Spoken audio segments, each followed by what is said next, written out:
Саламатсыздарбы, урматтуу адабият ишкыбыздары.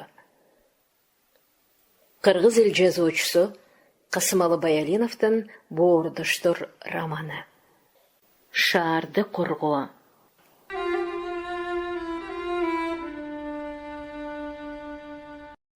Люценко Павлов Завалишиндер согуш штабында түндүк, түштүк, батыш, чыгыш делинген 4 топко бөлүнгөн кызыл гвардеецтер шаарды коргоп согуш тилкесинде жатышат.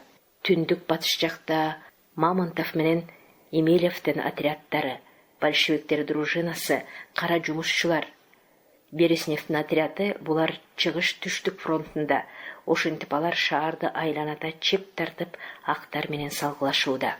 Бир кезде баталашып алышкансып бардык фронтто тең актар чабуулга түштү. Алардын жолдорун тороп, окоптордо жатышкан жоокерлерине Эмилев команда берип, ок жаадырды эле.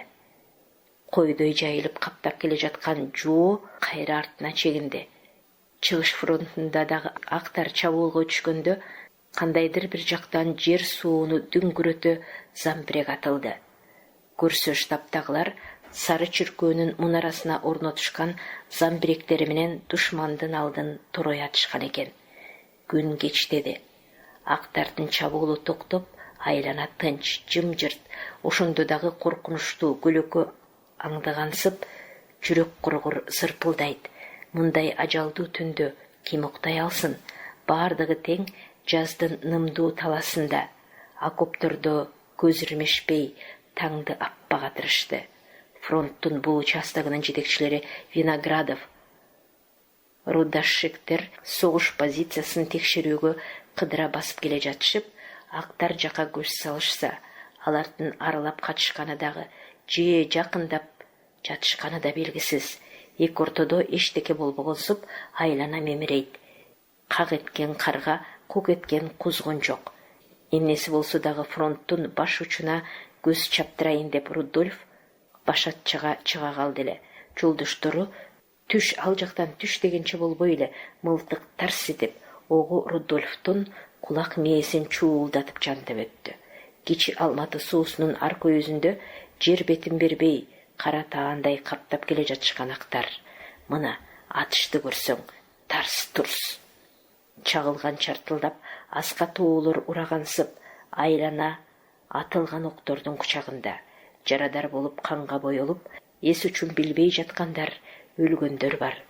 Албетте окоптордо жашырынып жаткандарга караганда чабуул коюучулар көп чыгым болоору шексиз го. Актар жакта андан бетер адамдар кыргынга учураганы күмөнсүз. Рудольф жарадар болгондорду согуш тилкесинен берилетип жүргөндө кимдир бирөөнүн үнү чыгат. Жалт бурулуп караса, баягы көзүнө тааныш китепканада иштеген Таня деген кыз жарадар болгон жоокерлердин жаратын таңып жатыптыр. Совет өкмөтү шаарга орноору менен ал китепкананы биротоло таштап, казармага келип, Кызыл гвардияга жазылып, медицинадан кабары болбосо дагы медсестралык кызматын аткарып жүргөн болчу. Мына эми эр жүрөк кыздын мында жүгүрүп жеткенин көрбөйсүңбү? Рудольф жоокерлердин жаратын Таняга таңдырып, жарадарларды шаарга карай узатып жаткан Виноградовго алып барды. Рудольф деди, ал аны көрө коюп, типографияда наборщиктериңер барбы? Жок, Павел Михайлович, бардыгы мында согушта.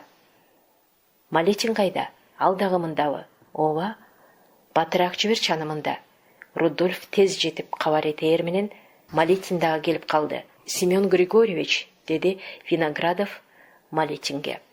Батыраак типографияга барып, эмгекчи казак-орустарга кайрылган баракчаларды бастырып алып келиңиз.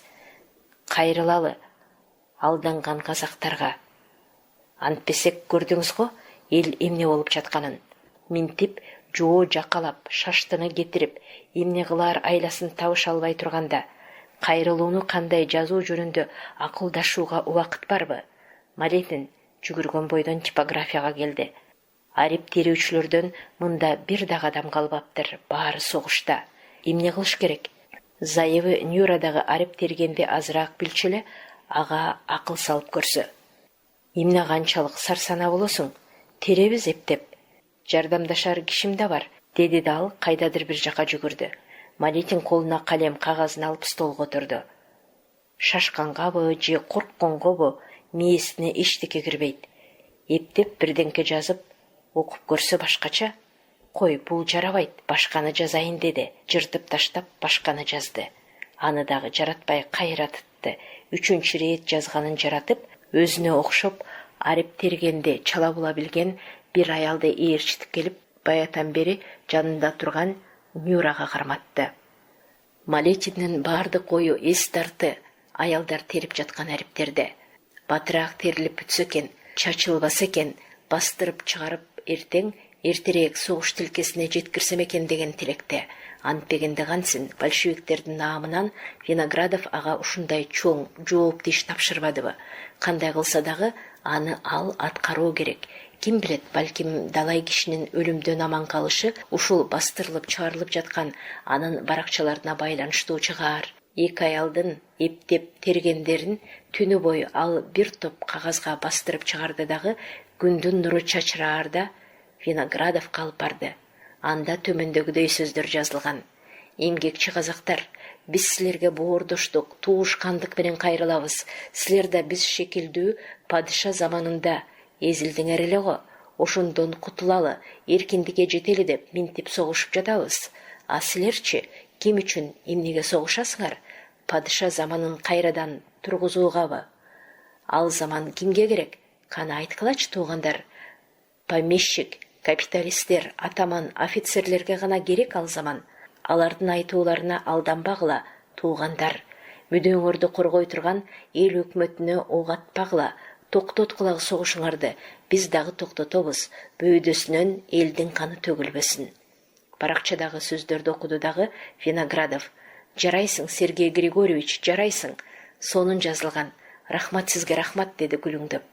Кайрылуу баракчаларды ошол замат астыртан адамдарын жиберип, ак казактардын арасына таратышты эле. Ал жактан атылган октор солгун тартып, эки ортодо жарашуу маселеси козголду. Бул албетте чакыруу баракчанын аларга аздыр көптүр тийгизген таасирине болгон иш эле. Күрүлдөп агып жаткан Кичи Алматы суусунун кичине көпүрөсү боло турган. Эки ортонун чек арасы ошол. Ары жагында актар, бери жагында большевиктер. Согуш позициясынан Рудольф менен 2-3 киши чыга келди дагы көпүрөнүн кырына токтоду. Барсакпы, барбасакпы дегенсип эки анчы ыргылжың болуп, актар жактан дагы 4-5 адам каалгый басып чыгышты. Карапайым казак орустар экени көрүнүп турат. Алардын алдын турой каршы алып Рудольф. Баскыла бери, коркпоңуздар, деди. Совет өкмөтүнө ок атканыңар эмне? Ал өкмөт кимдин өкмөт экенин билесиңерби? Эл өкмөтү кедейдики. Андан ары Рудольф тегилерге карай жакындай басып, бирөөнүн колун кармап, алаканын жайдырса, жоор тартып айыккан аттын белиндей түлөгөн. Мына, деди, сенин кедей экениңе ылайыктанып айыккан ушул алаканың чоң күбө. Биркилердин дагы алакандарын жайдырса, алардыкы дагы ошондой. Мына, силер да эмгекчилерден экенсиңер. Анан эмнеге кара басып алданып жүрөсүңөр? Өз өкмөтүңөргө каршы ук атып, кечиримсиз иш кылып жатасыңар. Билесиңерби, бизди баш коштура, боордоштура турган мына ушул эмгек колдун ыйлагы. Антпегиле, атаман офицерлердин тилин албагыла. Алар арабызды алыстатып, кайнаса да каныбыз кошулбачудай бирибизге жоо көрсөтүүдө. Ал гана эмес, мына минтип бөөдөсүнөн кандарыбызды төгүп жатышпайбы? Баргыла, айткыла теге казак орустарга. Атайын өкүлдөрүн жиберишсин, баш кошолу, сүйлөшөлү, бир корутундуга келип, келишим жасайлы. Рудольфтун сөзү аларга чоң таасир этти окшойт. Бири-бирине карашып, баш ийкешти дагы кайра кетишти. Барганда алар уккан сөздөрдү төкпөй чачпай жолдошторуна айтышкан көрүнөт. Жарашуу жөнүндө сүйлөшүүгө каршы болушкан жок. Эки жактан тең комиссия түзүлүп, ага төмөнкү адамдар дайындалышты. Большевиктер жагынан Павлов, Гречко, Ирискиндер, актардан Елизаров деген офицер болуп, бир нече адам. Алар баш кошуп, ары кетишти, бери кетишти. Аны айтышты, муну айтышты. Бир кыйла талаш тартыштан соң акырында жарашууга макулдашты дагы казак орустар өздөрүнүн өкүлдөрүн советтерге киргизмекчи, андан кийин гана курал жабдыктарын казармага тапшырмакчы болушту. Мындайча караганда иш оңунда болгон сыяктуу, бирок актар кууланган экен, советтерге илинип, депутаттардын арасына жик түшүрмөкчү, аз-аздан аларды өз тараптарына тартмакчы болушуптур. Ким билет, актардын өкүлдөрүн советтерге алар алдында партиянын жабык жыйналышын өткөрүп, эмнеси болсо дагы сак болгула, алданбагыла деп кызыл гвардеец жумушчулар депутаттарына алдыртан эскертип койбогондо, балким ошондой болушу да мүмкүн эле.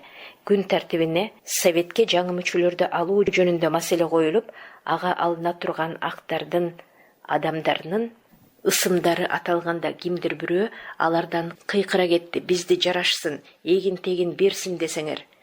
Павлов менен Ирискинди, Кречко менен Рудашекти араңардан куугула. Ошондо гана биз жарашабыз. Ооба, туура айтат, дешти офицер Илизаров дагы. Билесиңерби тигини, деди, колун сунуп Рудольфту көрсөтүп. Ал Ленин менен бирге келген немецтердин шпиону. Аны камоо керек, бул жерден айдоо керек. Эмгектеш жолдошторун советтик депутаттар кантип жамандыкка кыйышсын. Актарга алар каршы кыйкырышканда залдын ичи жаңырып, теги тараптан да, бул тараптан дагы кол көтөрүп сөз сурагандар толуп кетти. Жыйналышка председательдик эткен адам сөздү кимге берип, кимге коёрдун айласын таба албай, башы маң болуп жатса. Пугаченко деген меньшевик өзүнөн өзү жулунуп трибунага чыга келип, актарды жактай кетсе болобу? Завалишин чебеленип жанына жетип барды. Түш бул жактан, түш. Сага сөздү ким берди? Мунун кыянатчылдыгын карасаң, дагы кыйкырык, дагы ызы-чуу, дагы сөз сурагандар. Эмне кылуу керек? Иш чатакка айланбасын, эки ортодо кайра дагы согуш чыгып кетпесин деп, большевиктер актардын адамдарын бир ооздон советке өткөрүштү. Советтен куулсун деп, тигилер көрсөткөн жаңкы 4 адамды добушка салышты эле. Актардан башка ага каршы кол көтөргөн бир дагы адам болгон жок. Кара ниеттердин сунуштары ташка чабылып, жыйналыш бүтүп, депутаттар жай-жайына тарашты. Бирок советке шайланган актардын депутаттарынан такырдайын чыкпай калды. Жыйналышка келишкен да, ишиңер кантип атат деп сурашкан да жок. Эгин айдоо убактысы өтүп бара жатса дагы, талаа жумуштарына чыккан бир дагы адам көрө албайсың. Сатып алууга мал да, эгин да базардан табылбайт. Эл ач элге эгин саткыла, базарга мал киргизгиле деп алда нечен рет кайрылышса дагы, актар жоопсуз калтырышты. Аны менен актар канааттанышкан жок. Станция, селолорго астыртан адамдарын жиберип, кол курай башташты. Демек, ал жакшылыктын жышаан эмес. Бүгүн болбосо эртең дегендей кайрадан шаарга кол салышы мүмкүн. Ошентип эки жак тирешип, шаар ичи өтө коркунучтуу абалда турганда, элдин каны кайрадан төгүлбөсүн. Араларына барайын, айтайын, үгүттөйүн, офицер атамандарына алданбасын деп Виноградов батыш жактагы станцияларга жөнөдү.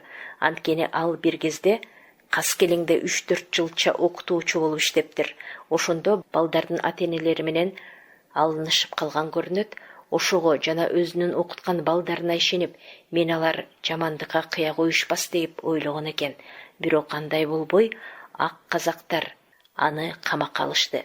Балдардын ата-энелери болбогондо большевиктердин жетекчиси деп, аны алар атып да өлтүрүшмөкчү экен.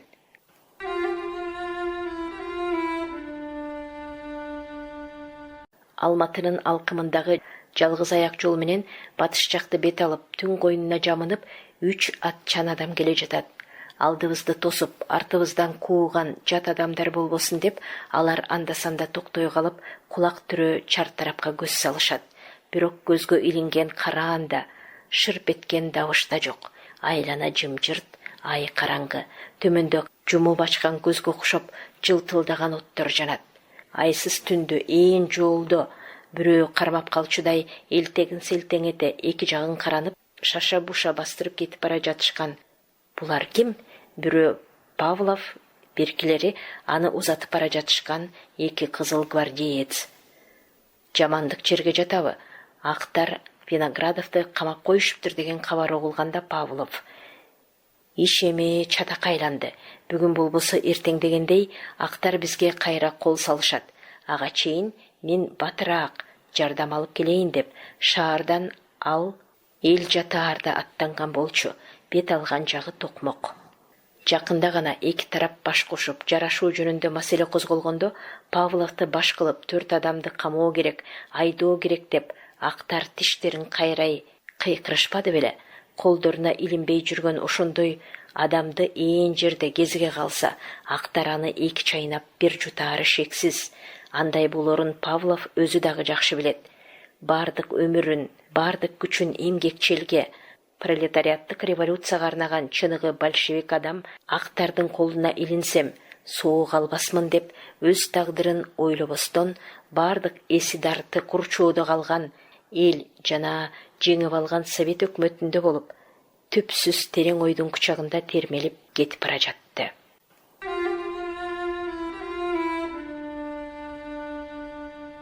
Совет өкмөтү Орноор менен Токмок шаарында армиядан кайткан революциячыл солдаттардын аскер дружинасы уюштурулуп, согуш комиссарлыгына Дубовицкийде шайлашкан.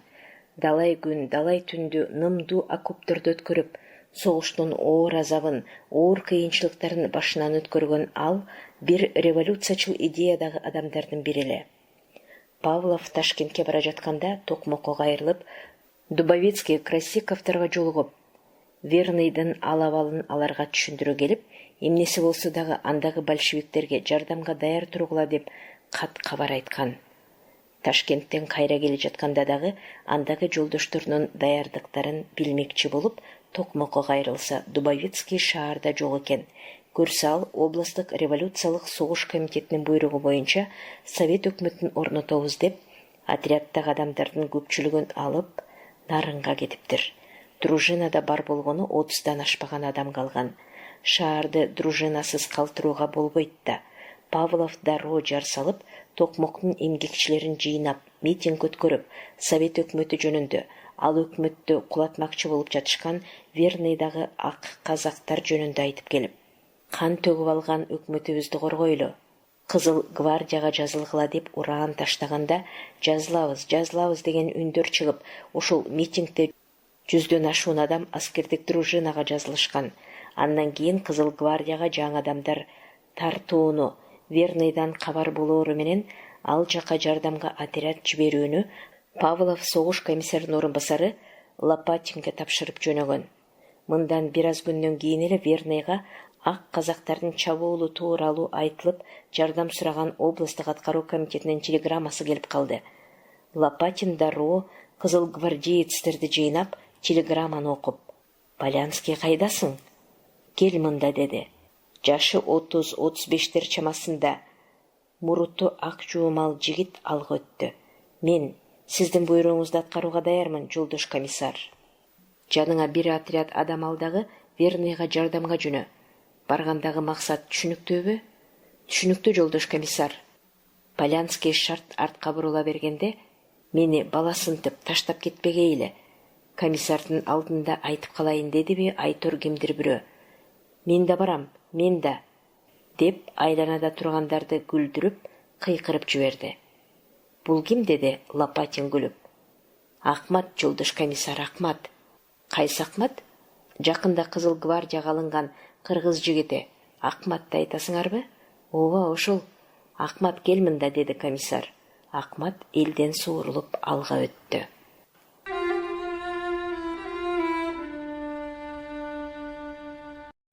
Казак-кыргыздардын көтөрүлүшүндө Акмат 16 жаштагы бала эле.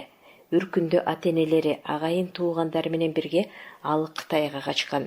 Россияда падыша тактан кулаптыр, жаңы өкмөт орноптур, эл тынчыптыр деген шаңдуу кабар угулганда качкындар самсып кайра көчүшкөн. Алардын ичинде ата-энеси менен Акмат дагы бар болчу. Жөө жалаңдап, эптеп, чек арага жетишсе, падыша заманындагыдай эле ийиндеринде чендери бар. Жол тосушкан казак-орустар каргаша болуп, өз жерине өткөрбөй коюшат. Акматтын атасы аргынбай, кайраттуу, эр киши эле. «Эми биз кайда барабыз?» ээрчигиле артыман деп алга жулунуп өтө берем дегенде офицер аны атып өлтүрөт. Акмат ата келип өлүктү кучактай жыгылып, буркурап боздоп башын көтөрүп, зордукчулга наалат айта ызырынганда, баламды да өлтүрөт экен деп шордуу энеси Асылкан эңкиреп аны сүйрөп четке алып чыккан. Антпегенде тиги тилеги жок аны дагы атып таштайт эле. Андан ары эмне болду? Эптеп бараң токмокко келгенде энесинен айрылып жетим калды. Ачарчылык, оорчулук менен алып урушуп, бирде ысыкка, бирде суукка урунуп, чыңалган жаш денеге ажалдын алы келе алган жок. Токмокто аскер дружинасы уюшулганда Акмат атактуу Галий байдын малайы эле. Шаардын соодагер байлары, булар большевиктер имиш, байлардын касы, томаяктардын досу имиш. Каалоочулар болсо араларына алат имиш деп, жандарынын бардыгынча дружинаны жамандашчу.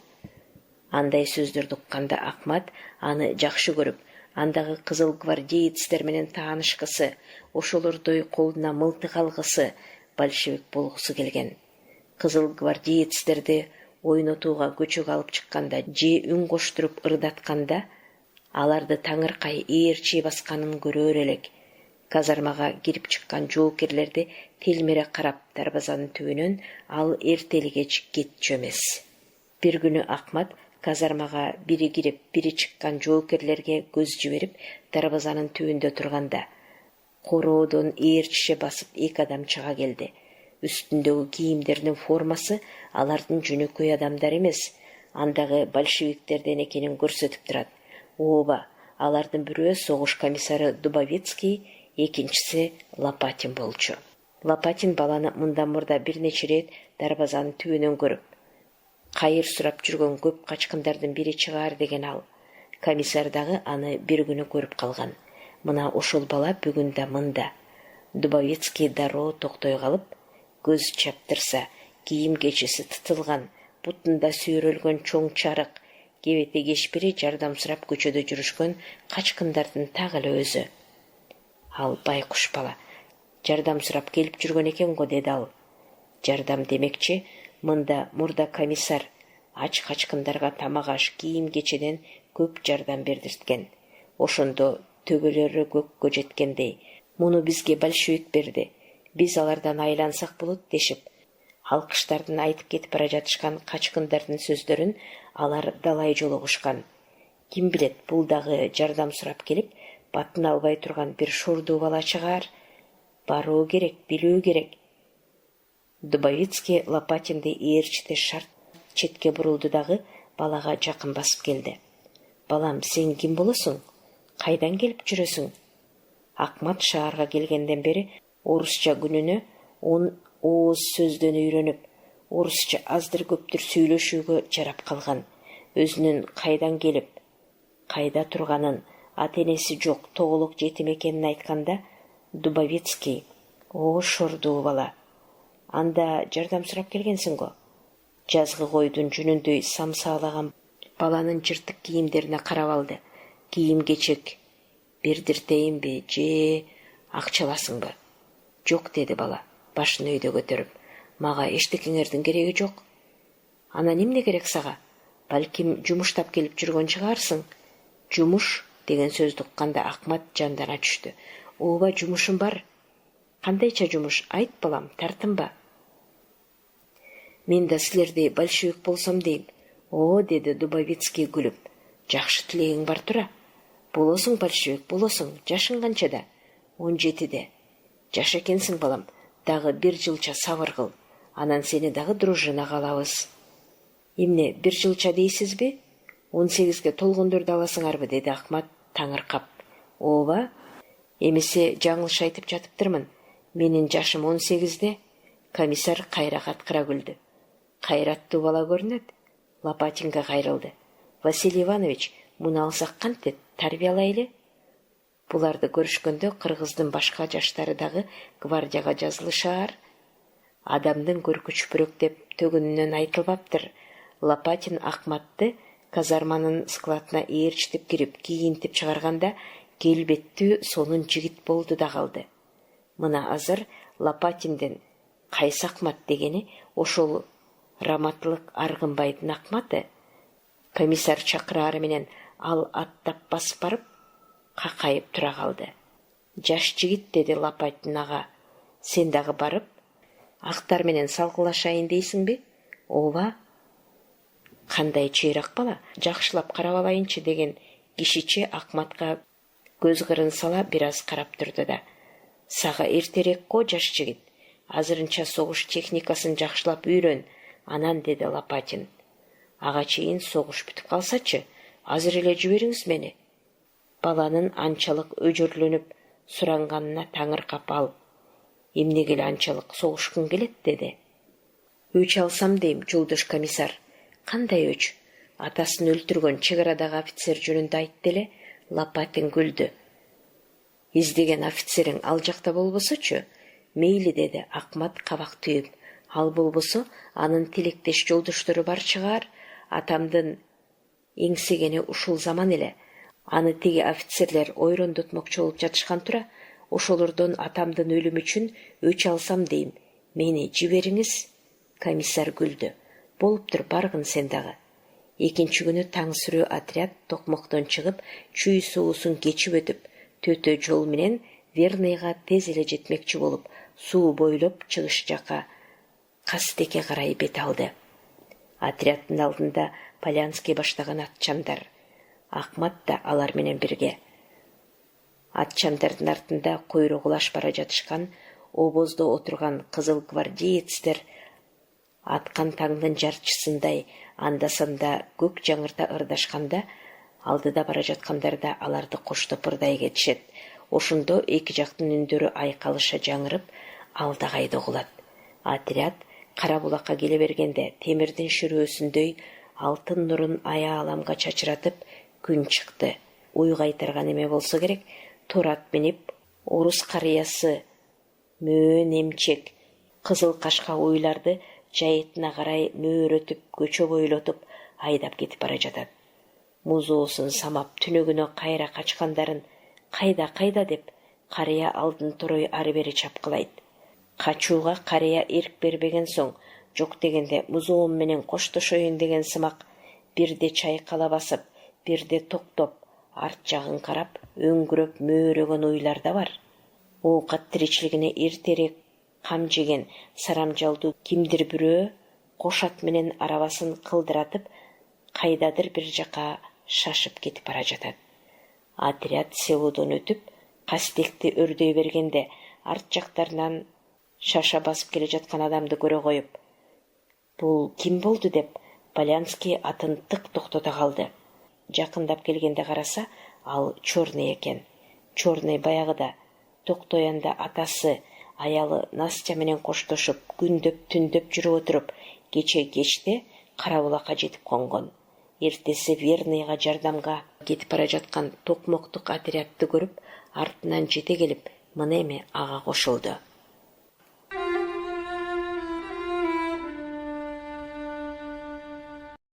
Узун Агач селосу чоң село болгондуктан мында Совет өкмөтүнүн жактоочу жумушчулар менен кедейлер да эмне кылаарын биле албастан эки ортодо олку-солку болушкандар да, тигилер жакындап кирип келишсе, аларга кошула кетели дешкен кулактар да бар эле. Ошентип дүрбөлөңдөп жатышканда Токмоктук отряд келип, андагы эмгекчилерди кубантышты. Эртеси отряд Чемалганга жакындап келе бергенде, батыш жактан большевиктерге жардам келээр деп жол тосуп, жашырынып жатышкан актар ок жаадырышты эле. Бир ат өлүп, эки адамы жарадар болду. Алардын бирөө пулеметчик Иневан. Эми эмне кылчубуз, деди Полянский өкүнүштүү эки жагын каранып. Пулеметту кимге тапшырабыз? Жолдош командир, деди Чорный ага. Мен өзүм мылтык жасоочу мастер болом. Пулеметтун жайындагы жакшы билем, мага тапшырыңыз. Командирден уруксаат болоор менен Чорный жүгүрүп жетип, пулеметту сүйрөп, оңтойлуу жерге жеткизди. Мына эми эки ортодо атылган окторду көр. Тарс-тарс кулак тунат. Токмоктуктар окоп казып жата кетишти. Эмне кылуу керек? Чабуул жасоо керекпи? Полянский дүрбүсүн салып караса, чемалган суусунун арка өзүндөгү имарат, бак-дарактардын арасынан атылган октордун көккө көтөрүлгөн жүлүндөй түтүндөрүнөн башка эчтеке көрүнбөйт. Акмат мылтыгын алга сундуруп, атаганат офицерди көрсөм, аны так мээге атаар элем деп, башын окоптон жогору көтөрдү эле, Актар жактан атылган мылтыктын огу чуулдап келип, аркасындагы даракка шак эте түштү. «Жат окопко, жат!» деген командирдин ачуулуу үнү угулганда гана ал окопко жатты. Күн кечтеп, эки тараптан тең атышуулар токтоду. Таң аппак ата баштаганда чабуулга өтүшкөн актардын көпчүлүгү тим эле каптаган койдой. Оң жаккы флангада Чорный, андан ары Чуйков, Акматтар болуп, бир топ кызыл гвардеецтер. Жоо жакындай баштаганда Полянский команда берди. «Огонь! Аткыла!» Чорный пулемотун ары бери чайкалта атты эле, актар жапырыла кайра качты. Сол жаккы флангада тынымсыз атылган октордун үндөрү дагы угулууда. Бир кезде төш жактан атака койгон атчан актарды көрө коюп, командир: «Иван Михайлович, көрдүңүзбү тигилерди?» деди кыйкырып. «Пулемотуңдун оозун ошол жакка карат». Командири болсо керек, кылычын колдо жалаңдаткан эң алдыда бирөө бар. Анын эки жагында ат үстүнөн тарсылдата мылтык атып келе жатышкан актардын атчандары. Кейпи туш-туш жагынан ушинтип атака жасасак, большевиктер качаар, качпаганы жан соогалап колго түшөөр деп ойлошсо керек. Бирок алар жаңылышты. Эмне үчүн, ким үчүн согушуп жатканын 5 колундай жакшы билген большевиктер качмак беле. Кайта ого бетер өжөрлөнүп, алдын турой каршы терши ок жаадыра кетишти. Бир кезде эмнегедир Чорныйдын пулемотунун үнү угулбай калды. Эмне болду ага? Ок тийдиби?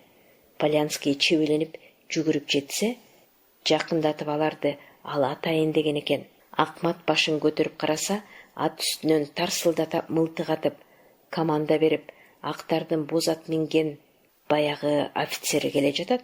Акматтын көзүнө атасын өлтүргөн офицерге окшоп кетти. «О, бере көр!» деди ал, мылтыгын сундуруп таамайлады. «Атайын муну!» Офицерди мээлей бергенде Чорныйдын пулемоту кайра сайрап, чартылдап атыла кетти. Акмат дагы офицерге карата ок жиберди. Ким билсин, анын огу тийдиби же чагылгандай чартылдап ары бери чайкалып тынымсыз атылып жаткан Чорныйдын пулемотунун огу тийдиби? Офицер атынан кулады. «Семен, Семен!» деп Акмат кубанганынан кыйкырып жиберди. «Көрдүңбү тигини? Офицерди атып түшүрдүм». «Ооба, сен бекенсиң», деди Чуйков күлүп. «Ага, пулемоттун октору тийди». «Жок, меники», деди Акмат чекесин терин жеңинин учу менен сүртүп.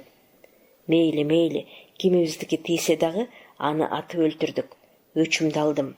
Командиринен ажырагандан кийин атчандар артына кайра чегинишкенде, баягы село жактагы актар кайра чабуулга өтсө болобу?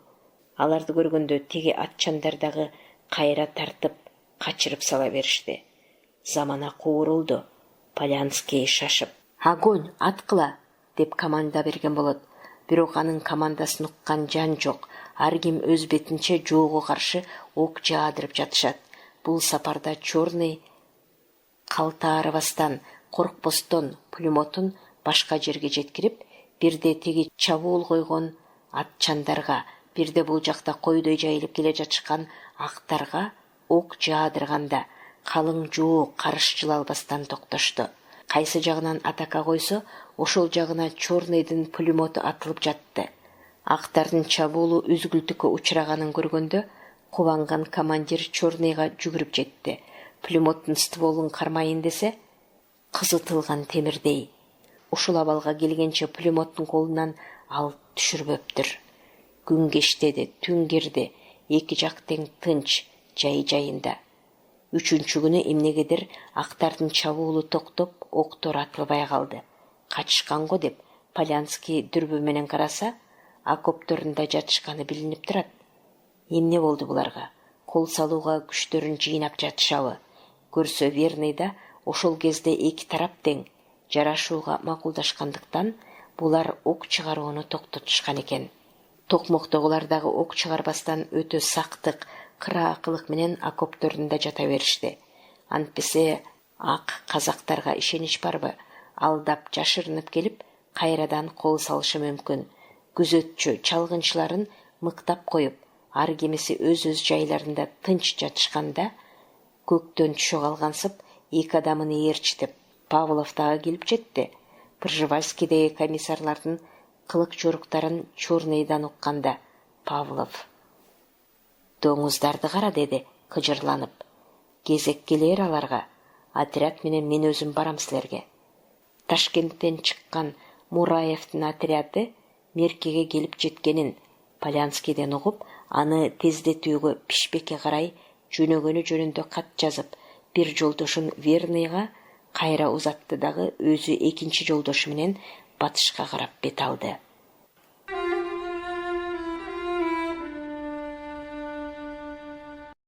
Ак казактар шаарга кайра кол салышты. Чабуул коюп келе жатышат деген коркунучтуу кабар угулганда, Таня госпиталда болчу. Сумкасын ийнине иле сала согуш майданын көздөй жүгүрүп баратат. Ары бери чапкылап жүгүргөн адамдардын айкырган үндөрүнө айкалыша алыстан мылтыктар тарсылдайт. Айтор шаар ичи чаң тополоң. Таня шашып келет, жүгүрүп келет. Мына согуш тилкеси. Төмөндө Лутмановдун тегирмени жактан ураалаган үндөр чыкты. Ким болду экен алар? Актар ураалап качырып киришкен болсо, кызыл гвардейцтер бери карай чегинишет эле го. Андай эмес, кайталар арылап жылып бара жатышкан сыяктанат. Ылайым ошентсе экен. Жакындай бергенде тегирменден бери карай чубаган жүктүү арабалардын алды артында чапкылаган кимдир бирөөнүн үнү угулду. "Айдагыла арабаңарды батыраак, актардын окторунан алыстайлы." "О, бере көр", деди Таня. "Биздикилер ээлешкен го тегирменди. Кантип алышты экен? Актардын чебели го ал." Таня айткандай, тегирмен актардын чебели. Анткени анын айланасында ак казактардын короо жайы, дачалары боло турган. Генерал Щербаковдун дачасы дагы ушунда. Бийик, калың дубалдар менен курчалган. Ошондой чепке бекинген дубалдардын тешиктеринен пулемет, мылтыктарын сундуруп, кан эми, эр болсо большевиктер келип көрүшсүнчү, кандай кылар экенбиз аларды деп, чоң ишенимде жатышкан актарды Мамонтовдун отряды ташталканын чыгарып, күтүлбөгөн жерден тегирменди ээлешиптир. Отряддын көпчүлүгү согуштан кайткан баатыр жүрөк дунган жигиттер эле. Кылычын колдо жалаңдатып, алга, алга деп ураалап кыйкырып кетип бара жаткан командирин көрүшкөндө, алар карап турсунбу? Ок тийип учкандарына, оңко чогатып, аттарынын жыгылгандарына карабастан, ат үстүнөн окко каршы ок жаадырып, качырып киришкенде, актар туруштук бере албастан мал мүлкүн тегирменин таштай качышыптыр. Теги арабадагылар тегирмендеги эгиндер экен. Жок дегенде эгиндерибизди алып кетип бара жаткандарын атып өлтүрөлү дештиби? Арабаларды көзөмөлдөп, алыстан атышкан кара ниеттердин октору чуулдап учуп келип, айланага түшүп жатат. Арабаларды ок жолунан четтетип жүргөн баягы адамды Таня көрө коюп, "Токаш!" деп кыйкырды. Букин дагы тааный калып, "Танечка, сестричка!" деди шашкалактап. "Келгениң жакшы болбодубу? Жардам кыл тигилерге." Эгин тарткан эки арабада 10 эки адам жатат. Анын бирөө сары муруттуу улгайган адам, экинчиси сакалсыз, мурутсуз, баягыда Рудольфту үй бүлөсү менен Түлкү бастан Верныйга жеткирген дунган жигити Яншен экен. Совет өкмөтү орнору менен эле ал Кызыл гвардияга жазылган. Мурутчан, жаракаты өтө оор көрүнөт, өңү куп-куу, эрди кеберсип, онтосо адам жанына чыдап тура албас. Оң бутунун балтырына ок тийген экен. Өтүгүнүн кончу кызыл жаян кан. Яншендин сол колунун булчуңуна ок тийиптир. Салааларынан жоошула кан агыза, оң колунун алаканы менен аланы мыкчый кармап алыптыр. Букин арабаларды октон алыстатып, бир тамдын далдоосуна айдатып келди дагы, атынан ыргып түшүп, Таняга жардамдаша кетти. Муруттуунун өтүгүн чечели дешсе, чечиле турган эмес. Кончун тилип жиберип, Бокин өтүктү сууруп жатканда жоокер акырын деп ооз учунан үн чыгарып тиштенип туруп берди. Таня марли менен жаракатын байлады дагы, Беркинин жаракатына камырды. Аныкы жеңил экен. Жеңин чештирип таңганча ал шаштыра кетти. Бул сестра, бул батыраак. Мен барып жолдошторума жардамдашайын. Кантип барасың, көрдүңбү? Сол колуңдун эмне болгонун? Эчтеке эмес, сестричка, оң колум соо эмеспи? Жок дегенде кылыч шилтөөгө жараар. Кызыл гвардеецтердин ким үчүн, эмне үчүн согушуп жатканын Дунган жигитинин ушул айткан 2-3 ооз сөзүнөн байкоого болоор эле. Алкым жактан да, түндүк жактан да тарсылдап мылтыктардын үндөрү угулат. Бирок ураалап, кыйкырып, чабуулга өтүшкөн эч кимиси жок.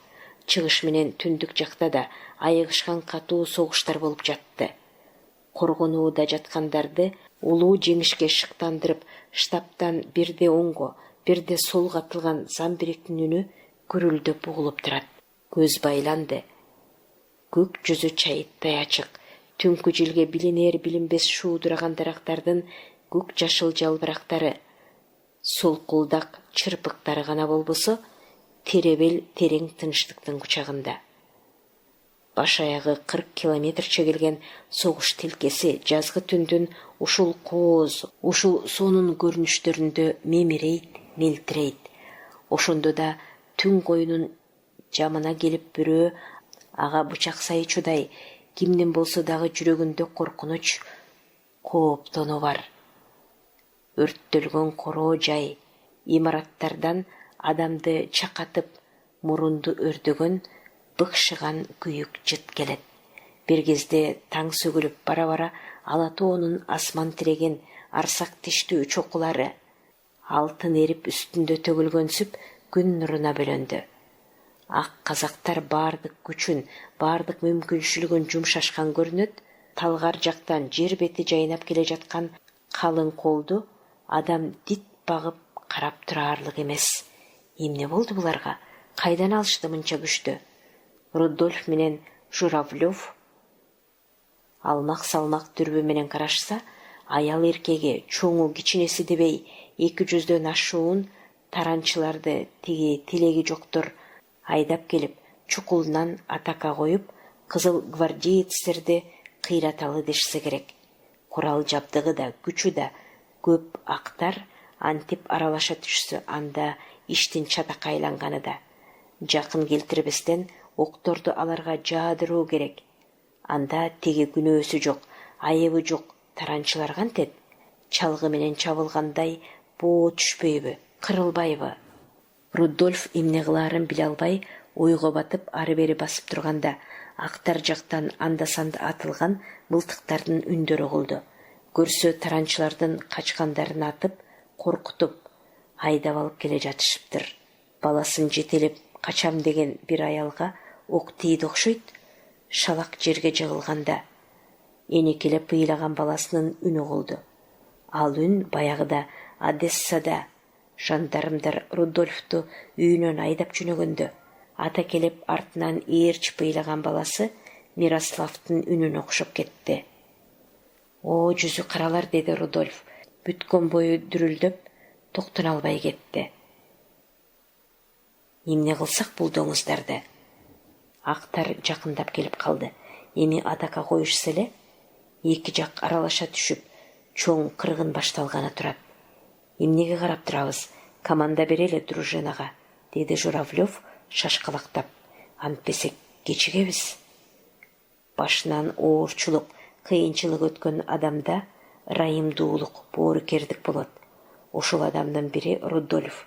Энекелеп ыйлаган теги шордуу бала жана ага окшоп ажал отуна бет ала эрксизден айдалып келе жаткан анын ата-эне туугандары, жердештери көз алдына элестеп, байкуштар эми биздин огубуздан кырылат деп жан ачып, аларды аяп, Журавлевдун суроосуна ачык жооп бере албастан мукактана буулуга түштү. Эмне унчукпайсыз? Элди тигилерге кырдырабызбы, деди Журавлев ачууланып. Эмне? Кырдырабыз дейсиңби? Кимди? Рудольфтун эки көзү учкунданып, бүткөн бою чыйралып, каарына келип, мылтыгын алга сундурду. Бер, команда, бер. Журавлев дружинанын бир чекесине жүгүрүп жетип, колун көтөрүп команда бермекчи боло бергенде, штабтан атылган замбиректин снаряды күрүлдөп учуп келип, актардын артына түшүп жарылганда, алардын аралары будуңчаң боло түштү. Таранчылар таруудай чачырап качып баратышат. Актардын көпчүлүгү алаканга салгандай таптаана көрүнө калганда. Ишибиз оңолду, досум, деди Рудольф Журавлевко. Команда бер, батыраак. Команда бергиче өзү дагы шашкалактап кыйкырып жиберди. Огонь, аткыла! Ошол кезде Бересневдин жетекчилиги менен булардан 1 километрче алыстыкта жатышкан кызыл гвардеецтердин пулемет мылтыктары тарсылдап атыла баштады. Ачык жерде келе жатышкан актар чалгы менен чабылган чөптөй жапырылып кайра чегиништи. Рудольф алга жүгүрдү. Артыман, жолдоштор, артыман! Селдей каптап бара жатышкан большевиктерди шыктандыраар дагы 2-3 курдай замбирек атылды.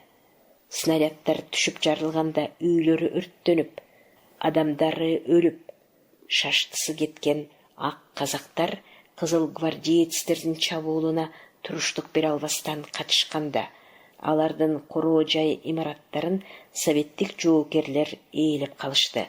Өрттөлгөн үйлөрдүн жандарында мөөрөгөн уйлар, музоолор. Ок тийгенби, тигинде бир жылкынын өлүгү жатат. Кайда барып, кайсы жерге жашыруунун айласын таба албастан кукулуктап жөжөлөрүн ээрчиткен тооктор, чайпала, майпаң баскан каздар, өрдөктөр, жон капталын жарым-жартылай өрткө чалдырган топ чумурун, шалпаң кулак, шиш койрук чочколор. Рудольф жашынган актар болбосун деп 3-4 адам менен үйлөрдү кыдырып кетип бара жатса, төбөсү камыш, дарбазасы жепирейген жер там үйдөн 10 аялдын үнү угулат. Кирип барышса, снарядтын чачырандылары тийип, жарадар болгон жаш аял экен. Аялдын жанында абышка кемпир, куралдуу жат адамдарды көрүшкөндө, жандарын сууруп алчу азизил келгендей коркуп кетишти. Ата, коркпоңуз, эмнеге коркосуңар, деди Рудольф жылуу чырайы менен жакындап басып барып. Биз эл өкмөтүн, силерге окшогон кедей кембагалдардын өкмөтүн талашып, минтип согушуп атабыз. Коркпоңуздар. Мына атаке, айтпадым беле сага, большевиктер кедейлердин досу, атаман байлардын касы деп. Ага, сен тигилердин тилине кирип ишенбей койбодуңбу, деди баягы жарадар аял көз жашын көлдөтүп. Анан кантейин, деди абышка жалуу уруп, большевиктер казак орустардын байын да кедейин да өлтүрөт, мал мүлкүн тартып алат дешкенине курган жаным ишенбедимби?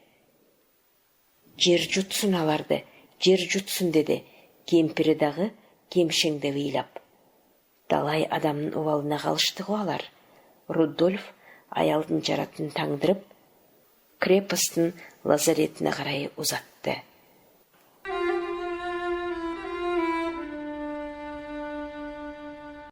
Күндүн нуру жер жүзүнө жаңы гана тие баштаганда, крепосттан 3 атчан адам бастырып чыга келди. Анын бирөө Гречко, экинчиси Люценко, үчүнчүсү Завалишин. Согуш штабында кече команда берип, бирде батыш жака, бирде чыгыш жака замбирек аттырышкан ушулар. Бардык фронтто тең кызыл гвардеецтер чоң жеңишке ээ болгондуктан, булардын жүздөрү жарык кубанычтуу. Ага түндө дагы бир кубаныч кошулуп, кош кубаныч булардын делебесин козгогон. Анткени Павлов менен бирге кеткен 2 кызыл гвардеецтен бирөө күтүлбөгөн жерден түндө буларга келип калды. Жолдо актарга карматпаганын кара. Сураштырса кыя жолдон кыя жолго түшүп, белестен белес ашып, таш басып, суу кечип, айтор ал көп кыйынчылык, азап менен араңдан зорго шаарга жетиптир. Типографияга келсе, күзөтчү Сергей карыядан башка эч ким жок. Бардыгы согушта. Эмне кылуу керек? Кантсең дагы жетип тапшыр деген командири Павловдон жазган чөнтөгүндө каты бар. Аны бүгүн түндөн калтырбай тиешелүү жерине тапшырбаса, анын советтик жоокер болгону кайсы? Чет жакасын күзөтчүгө айтып, андан ары жилдире бастырып келип, штабтагыларга катты берген. Узун агачта жатышкан токмоктуктарды жана Мураевдин отряды келе жатканын каттан билишкен соң, ураалап кыйкырышып, өзүбүз гана кубанбай, согуш тилкесинде жатышкан жоокерлерди дагы кубанталы дешип, алар минтип эртелеп аттанышкан болчу. Эң оболу большевиктер дружинасын кубантууга чыгышка карай бет алып, төмөндөп келе беришкенде, алды жакта олбуй солбуй камчыланып, эрбең-сербең этип, атын желдирип, бирөө кетип баратат. Ээрине арта салган куржуну бардай. Аты желгенде анысы ары-бери ургулап, согуп баратат. Ким болду экен ал? Эртелеп согуш позициясына бара жаткан болгандай эме. Аттарын таскактатып, артынан жете келишсе, кимди көрүшсүн? Өздөрүнүн досу Рудольф. Рудольф, сенсиңби? Кайдан келе жатасың? 3 досунун ат үстүнөн берген суроолоруна Рудольф түндө эл жатаарда малетин болуп типографияга келип, баракчаларды бастырып чыгарып, эмаларды окоптогуларга таратууга алып кетип бара жатканын айтканда, Завалишин: "Молодец, жарайсың", деди, досунун баракчага эмне жазып, эмне койгонун окуп көрмөкчү болуп, ат үстүнөн колун сунду. "Кана берчи бирөөнү окуп көрөлү". Рудольф берген баракчага ал көз жүгүрттү дагы. "Мына кызык", деди күлүңдөп. "Рудольф, сен буларды кайдан билип жүрөсүң? Биз ушуларды айталы, силерди кубанталы деп кетип бара жатпадык беле?" "Эмне? Эмне экен ал?" Беркилери да баракчаны алып окушса, кубантууга бара жатышкан баягы кабарлардын баары тең ушул баракчада жүрөт. Көрсө аны типографиянын күзөтчүсү Сергей карыя түндө эле келип буларга айтыптыр. Аны угаары менен баракчаларды бастырып чыгарууга Рудольф малетиндер типографияга чуркашкан экен.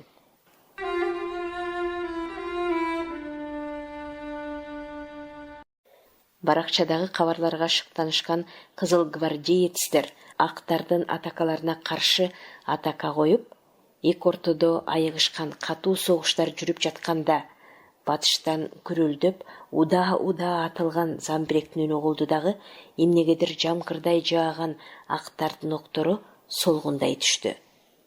Штабтан Береснев, Гречко, Завалишиндер аттарын дердеңдете батыш фронтуна келип, кыйкыра кетишти. Мураевдин отряды келе жатат. Андай күчкө, кубанычка шыктанышкан кызыл гвардеецтер ого бетер чымырканып, чыйралып алга карай жылышты. Мамонтовдун отряды жактан ураалаган үндөр чыгып, чабуулга өткөндөрү байкалды. Мураевдин отряды менен токмоктогулар актарды бери карай сүрсө, шаар жактан ары карай аларды кызыл гвардеецтер сүрүп, эки ортодо калышкан соң актар айласы кетип, мал мүлкүн таштап, барса келбес сапарга Балкашка качышты. Мына жеңиш, мына кубаныч. Виноградовду актар майып кылбагай эле деп абдан коркушту эле. Аман эсен экен. Анын каскелеңде камалып жатканын Павлов билип, бошотуп, өзү менен бирге ала келиптир. Улуу жеңиш, улуу ийгилик менен бирин-бири куттуктаган, кучакташкан адамдардан башың адашат. Кубанычтарынан көздөрүнө жаш алган адамдар да бар. Мындай көпчүлүктө кимди ким карасын? Ар ким жоро жолдоштору менен кол кармашып көрүшкүсү, достук жылуу сөзүн ага айткысы, билдиргиси келет. Завалишин дагы Виноградов менен Павловка ошентейин дейт. Бирок бою кургурдун кодоо, жапалдаштыгы ушундайда адамга чоң кырсык экен. Залкардай болгон адамдардан ага жол тээр эмес. Көпчүлүктүн артынан жаш балача мойнун созуп караса, теги экөөнүн төбөлөрү гана көрүнөт. Завалишин чыдай албастан котологон көп элдин чаткаягынан, коюн колтугунан балдарча жылбышып өттү дагы, дегдеген кишилерине эптеп жетти. Виноградов менен кучакташып көрүштү да анан: «Кымбаттуу досум, жердешим, аман эсен келдиңби?» деп Павловка умтулганда, ал күчтүү колу менен аны жерден так көтөрүп алып, абада өйдөлдөй ыргыта кетти. «Түшүр дейм, түшүр!» Сууда кулач ургансып, колу буту төрт тарапка тарбалаңдайт. Белине байланган чоң тапанчасы кочкордун белдигиндей шалпаңдап, бирде ичине, бирде аркасына тийгенде күлбөгөн адам калган жок. Шаар ичи азан-казан, жеңиш туусун желбирете көтөргөн шаардыктар. Мураевдин отряды менен токмоктуктарды чоң шаан шөкөт менен тосуп алышты. Мураевдин отрядында баягыда Ташкентте Рудольф, жолуккан Йосиф болуп, чехтерден дагы бир тобу бар болчу. Рудольф зор кубанычы менен аларды каршы алып: «Улуу жеңишке силер да боордуштук салымыңарды коштуңар» деп колдорун кыса-кыса кармап куттуктоодо. Гречко менен Терентьев дагы өздөрүнүн жердешин Чорныйды көрө коюп, кучакташа куттукташты. Айтор баарынын көздөрүндө сыймык шаттык бар. Жаратылыштагы бүгүн өзгөчө сонун. Жер, суу, тоо, таш, бак-дарактар көзгө жылуу учурап, ай аалам мемирейт. Добул соккондой айлананы алай-дүлөй кылган кечеги согушта ээн эркин уча албаган акын торгой дагы бүгүн көккө көкөлөп, жеңиш, жеңиш дегенсип миң кобултуп сайроодо. Жеңүүчүлөр мылтыктарын күн нуруна жаркылдатып, көчө бойлоп адымдап бара жатышат. Бирде шаңгырап, бирде басаңдап, бирде дүңгүрөп, бирде күүлдөп ойнолгон оркестрдин үнү басыла калганда, алар дагы аба жаңыртып ырдай кетишет. Эр жүрөк жолдоштор, бут шилтеп, урушка киргин кыл кайрат, эркиндик, теңчилик жол тиктеп, аянбай, коркпой бел байлап. Ал ыр эмгекчилдин эркиндик, теңдик үчүн улуу жеңишке, алдыдагы бакытты алайга чакырган кайраттуу революциялык ыр эле. Ал ырдын күчтүү, шаңдуу толкунун май айынын кечки тентек жели коштоп, Ыраака алдагайда учуруп алып кетти.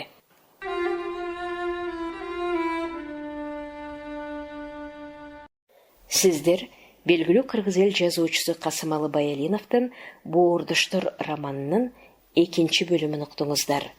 Чыгарманын уландысы кийинки чыгарылыштарда окуган Кипариса Сурахманова.